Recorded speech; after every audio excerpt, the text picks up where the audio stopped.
Semangat pagi anak-anak. NKRI, harga mati, salam Pancasila. Bersama Bapak Sutiono dan saya pengampu mata pelajaran PPKN di SMP Negeri 11 Yogyakarta. Baik anak-anak semuanya, karena ini pertemuan pertama tentang pembelajaran pendidikan Pancasila dan kewarganegaraan, maka Bapak akan memberikan 3 kemampuan khusus yang hari ini Anda harus kuasai. Yang pertama yaitu definisi tentang PPKN, dan yang kedua adalah tujuan tentang PPKN, dan yang ketiga adalah bagaimana Anda memiliki 3 kemampuan yang dikembangkan dari pembelajaran PPKN. Baik anak-anak, memasuki materi yang pertama yaitu mengenai definisi. Apa sebenarnya itu PPKN? Nah, Bapak akan menyampaikan yang pertama tentang definisi PPKN itu dari beberapa ahli.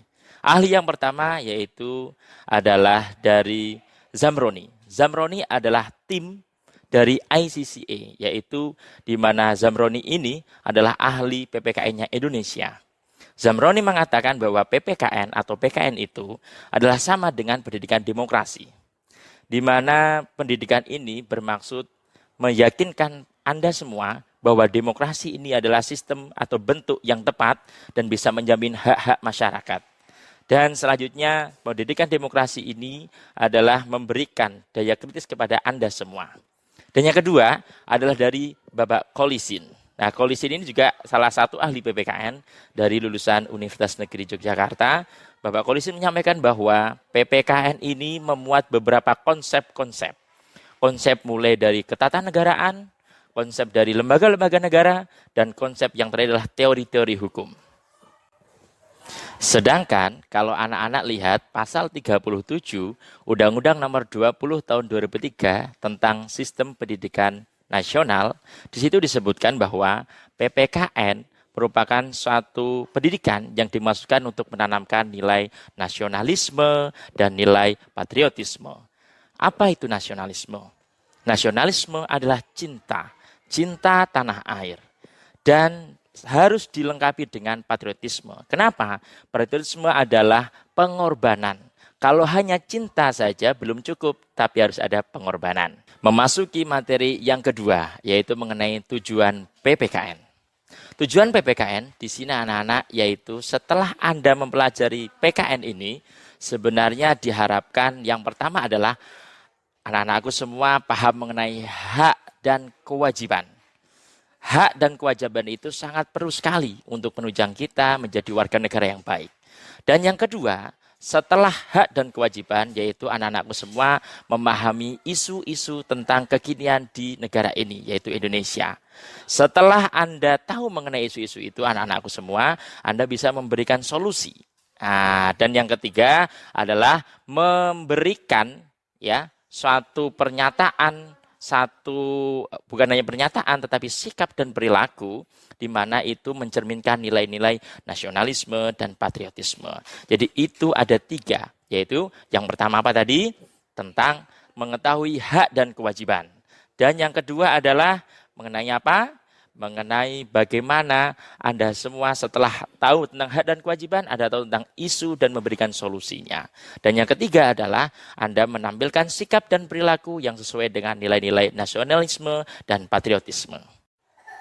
Baik, setelah anak-anakku tahu tentang definisi PKN atau PPKN dan mengetahui mengenai tujuan PKN atau PPKN, dan yang terakhir adalah 3 kemampuan yang harus anak-anakku semua miliki setelah Anda mengikuti pelajaran PPKN ini.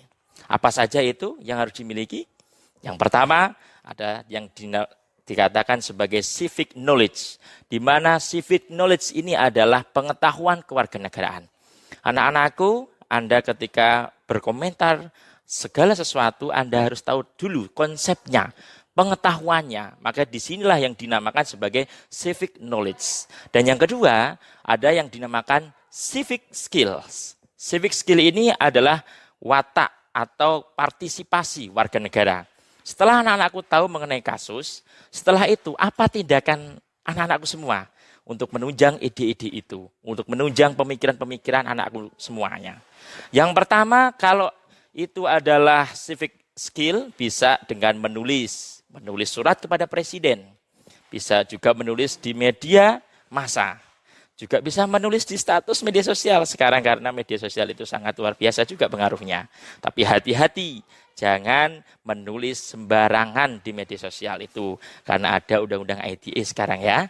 Dan yang ketiga ada yang dinamakan sebagai civic disposition, di mana anak-anakku setelah melakukan, mengekspresikan idenya tadi, anak-anakku harus berani untuk bertanggung jawab. Jadi bukan hanya berani lempar kemudian lari, bukan seperti itu. Tapi anak-anakku harus bertanggung jawab. Nah, di sini ada yang pertama civic knowledge, civic skill, dan civic disposition yang Anda harus kuasai semuanya. Begitu. Baik, sampailah kita di terakhir pembelajaran dengan Pak Setiono, anak-anakku semua, tentang simpulannya. Yang pertama tadi apa? Definisi PKN. Apa itu PKN? PKN itu adalah pendidikan yang dimaksudkan untuk menanamkan rasa nasionalisme, cinta tanah air, dan patriotisme. Dan yang kedua yaitu tujuan PKN. Anak-anakku semua dari pembelajaran hari ini, anak-anakku nanti lebih tahu mengenai apa itu hak dan kewajiban. Dan yang kedua adalah mengenai isu-isu tentang kekinian di Indonesia dan memberikan solusinya. Dan yang ketiga, anak-anakku menampilkan sikap dan perilaku positif sesuai dengan nilai-nilai nasionalisme dan patriotisme. Dan yang terakhir tadi apa? 3 kemampuan yang dikembangkan PKN. Kemampuannya ada civic knowledge, pengetahuan kewarganegaraan, dan civic skill, yaitu adalah watak kewarganegaraan atau skill tentang kewarganegaraan, cara mengekspresikannya. Dan yang ketiga adalah civic disposition, yaitu pertanggungjawaban anak-anakku tentang perilakunya. Baik, itu saja dari Pak Setiono. Tetap semangat, salam Pancasila, semangat pagi.